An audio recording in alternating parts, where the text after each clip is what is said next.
Panorama group, जो सोचता है वो करता है। आपके अपने सपनों का आशियाना। नमस्कार, स्वागत है आपका सिटी पोस्ट लाइव में। मैं हूं सृष्टि राज।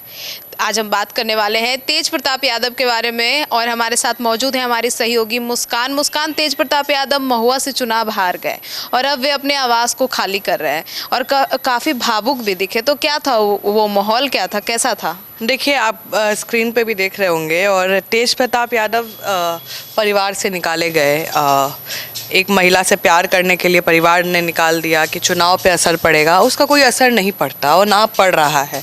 उसके बाद हम बात करें, तेज प्रताप यादव महुआ से भी हार गए। महुआ से जीतने का चांसेस होता अगर आरजेडी वहाँ से अपना कोई प्रत्याशी नहीं उतारता, तेज प्रताप यादव जीत सकते थे। तेज प्रताप यादव अकेले पड़ गए क्योंकि वहाँ पे तेजस्वी यादव गए, बोले कि भाई आपको लालटेन पे ही लगाना है। लालटेन से ही कनेक्ट करते हैं लालू जी को और आपको ही पता है आरजेडी के जो प्रत्याशी है वो सेकंड पोजीशन पे आए। ना ही उनका ही बना तेज प्रताप का, ना ही आरजेडी का फ़ायदा हुआ।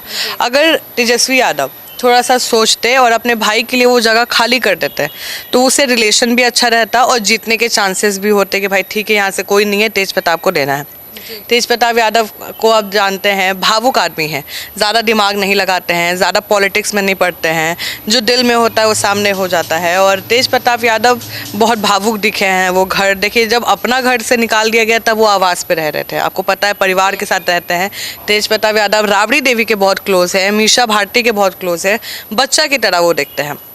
लालू यादव कहीं ना कहीं अब थोड़े से बूढ़े हो रहे हैं, पार्टी का कमान तेजस्वी को दे दिया है, तेज प्रताप को हटा दिया है। लेकिन तेज प्रताप का कहीं ना कहीं लग रहा था कि चुनाव में तेज प्रताप यादव वापस आ जाएंगे अपने पार्टी में। बहुत अटकलों का बाजार गर्म था, लेकिन ऐसा नहीं हुआ और तेज प्रताप यादव को भी कहीं ना कहीं खामी मिला। भाई देखिए, लालू यादव के नाम पर ही आरजेडी चलता है, कोई नेता के नाम पर नहीं चलता, आपको भी पता है।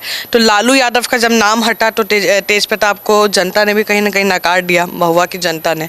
लेकिन तेज प्रताप बहुत अच्छा काम कर रहे थे, मेहनत कर रहे थे और लग रहा था कि महुआ वाला सीट हो सकता है कि निकाल ले, लेकिन वो भी नहीं हुआ। तो ये चीज़ अभी सामने आया है। मुस्कान, भावुक भी दिखे तेज प्रताप और कहीं ना कहीं आरजेडी में जो उनको जगह नहीं मिला इस बार, उसके बाद अब ऐसा हम लोग कह सकते हैं कि तेज प्रताप, क्योंकि लगातार रोहिणी आचार्य भी विरोध कर रही हैं, तेज प्रताप भी अलग हो गए हैं परिवार से, तो मतलब आरजेडी परिवार में, मतलब या कहते हैं लालू परिवार में फूट हो गई है सिर्फ सत्ता के कारण, राजनीति के कारण। देखिए, पॉलिटिक्स बहुत गंदा चीज़ है। अगर हम परिवार के साथ जोड़ते हैं, आप समझिए पॉलिटिक्स में हमेशा अलग अलग लोग होने चाहिए और लेकिन वो कहीं ना कहीं लालू जी का मेहनत का पार्टी है, तो कॉमन सेंस है, वो पार्टी के लोग चलाएंगे, घर के लोग चलाएंगे, कॉमन सेंस है।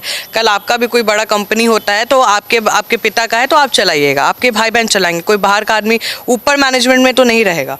वैसे ही होता है और उसमें नॉर्मल है कि परिवार चलाता, लेकिन सवाल है कि अभी कौन चला रहा है राजद को, क्योंकि रोहिणी आचार्य बोल रही हैं कि कोई रमीज़ है, कोई संजय यादव है, उनके बारे में बोलोगे, सवाल उठाओगे कि इतना घटिया परफॉर्मेंस क्यों है, तो चप्पल उठा दिया।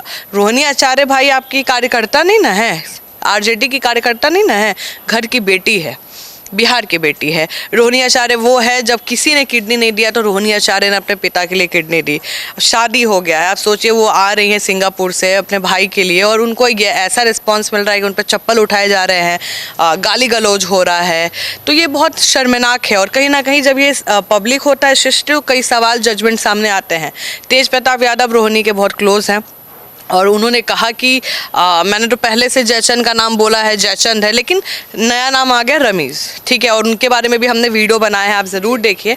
तो सवाल है कि आरजेडी कौन चला रहा है? क्या तेजस्वी यादव चला रहे हैं?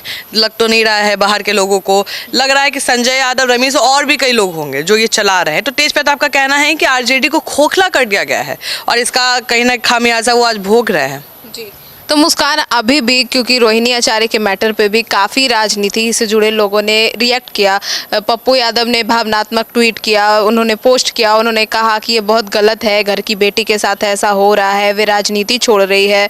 और नीरज कुमार ने भी इस पर कहा कि अगर आपके घर की बेटी के साथ ही कोई ऐसा करता है तो ये बहुत शर्मनाक बात है। तो ये सारे जो थे ये मायने तो रखते, लेकिन अब तेज प्रताप इसके बाद क्या करने वाले हैं? देखिए, बहुत बड़ा सवाल है। देखिए, अब तो लोग मीम बना रहे हैं तेज प्रताप पे कि अब तेज प्रताप भैया क्या करेंगे। देखिए, तेज प्रताप जी का यूट्यूब चैनल भी है, LR ब्लॉग, तो लोग अब देखना चाह रहे हैं कि तेज प्रताप यादव अब ब्लॉग कब शुरू करेंगे। तेज प्रताप यादव बहुत अच्छे पॉलिटिशियन हैं, बहुत इनोसेंट हैं और आप कभी देखिएगा ना, कोई भी रूप धारण कर लेते हैं कुछ भी बयान देते हैं। महादेव के भोले के बहुत भक्त है, भोले ही हैं भी ये भी। कृष्ण जी के भक्त है ज़्यादा वो, और कहीं ना कहीं अपने आप को वंशज कहते हैं। यादव समाज कहीं ना कहीं कृष्ण जी का खुद को वंशज कहते हैं और बहुत रिस्पेक्ट भी करते हैं। थोड़ा धार्मिक है, टीका लगा के घूमते हैं और बोलते भी हैं तेजस्वी को कि मांस मछली मत खाइए, अच्छा नहीं रहता है, लेकिन वो नहीं मानते हैं। देखिए तेज प्रताप यादव अभी पता नहीं उनका स्थिति क्या है, कहाँ रहेंगे तेज प्रताप, किसके साथ रहेंगे, पिताजी से क्या अभी भी बात होगी कि नहीं, क्योंकि उन्होंने कहा था कि मैं कुछ बनूंगा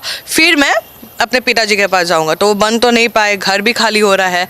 राबड़ी ने भी देखेंगे कि कुछ कर रही हैं अपने बेटा के लिए कि नहीं, कि तेज प्रताप कैसे रहेंगे, लालू जी क्या सोचते हैं, तेजस्वी के अंदर अगर कुछ भावुकता आएगी बड़े भाई के लिए तो हो सकता है वापस आ जाए, क्योंकि अब तो रिजल्ट आ गया है। अब चुनाव में क्या ना करना है, नाटक वाटक करना है कि भाई हम निकाल, अब भैया है भाई बुला लीजिए, जनता कोई नहीं बोलेगा कि अरे भाई तुम निकाल दिए थे, कोई नहीं बोलेगा जनता, आप हम क्यों बोलेंगे, कोई नहीं बोलेगा, सब खुशी होंगे कि भाई परिवार चलो एक हो गया। राजनीति जो हुआ सो हुआ। बिल्कुल, अब चुनाव का परिणाम आ गया है, अब तेज प्रताप घर भी जा सकते हैं। मुझे लगता है कि अब तेजस्वी को भी एक स्टैंड लेना चाहिए कि भाई भैया वापस आ जाइए, जो था हो गया, या राबड़ी देवी थोड़ा स्ट्रांगली बोलना चाहिए कि भाई अब बुलाओ, बड़ा बेटा है घर का, मजाक हो रहा है, लोग मजाक उड़ा रहे हैं। तो मुझे लगता है कि तेज प्रताप यादव अभी जनता के बीच जाएंगे, अपना फिर से बनाएंगे और लोकसभा में स्ट्रांग बन के आएंगे। लेकिन तेज प्रताप का ब्लॉक का इंतजार सबको हो रहा है कि LR ब्लॉक कब आएगा, और तेज प्रताप भैया तेजू भैया के नाम से जाना जाता है कि तेजू भैया अब क्या करेंगे। हम और मुस्कान कहीं ना कहीं वो अपने मम्मी पापा को बहुत मानते हैं, क्योंकि LR ब्लॉक मतलब लालू राबड़ी ब्लॉक कर। बिल्कुल, बहुत भावुक है, परिवार को देख के चलते हैं, परिवार के अगेंस्ट नहीं बोलते हैं। तेजस्वी के अगेंस्ट बोल देते हैं कभी कभी, लेकिन माँ बाप के अगेंस्ट कभी नहीं बोलते हैं। और कहीं ना कहीं उनकी जो परेशानी है वो कुछ बाहर लोगों के वजह से ही है। अब देखना है कि तेजस्वी इसको कैसे सुलझाते हैं या तेज प्रताप यादव क्या करता है। तो सुना आपने, तो अब आपको क्या लगता है? आपने हमारा डिबेट सुना कि तेज प्रताप को लेकर हमारी क्या राय है, राबड़ी परिवार को लेकर हमारी क्या राय है। अब इस पर आप क्या सोचते हैं, अपनी राय कमेंट सेक्शन में जरूर बताइएगा। और अब तेज प्रताप का इंतजार रहेगा कि अब वे आगे क्या करते हैं। धन्यवाद।